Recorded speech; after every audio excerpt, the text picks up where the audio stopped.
My job was really to use my staff and to identify countries with resources our corporations want, like oil, minerals, and such things, and then arrange a huge loan to that country from the World Bank or one of its sister organizations. But the money didn't go to the country. Instead, it went directly to our own corporations, U.S. corporations, to build big infrastructure projects in those countries, things like power plants and industrial parks and highways and ports that benefited, first of all, our companies that made huge profits off these things. And second of all, a few wealthy families in these countries. But the problem was that the loans also the collateral for the loan was the resources that were still under the ground, usually, like oil that had been exploited.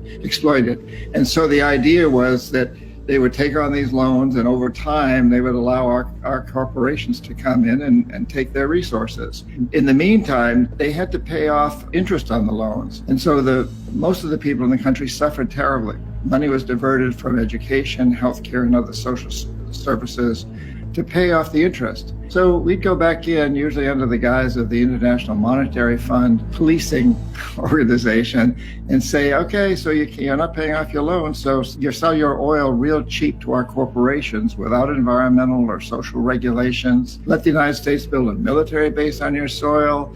Privatize your businesses, your public sector businesses, your education system, your water and sewage systems, etc., and sell them to our investors cheap. Vote with us on the next United Nations vote against Cuba or whatever. So it was really, it truly is a form, it still goes on, of colonialism, but as you pointed out, typically without the military. Although the threat of military intervening is always sort of lurking in the background.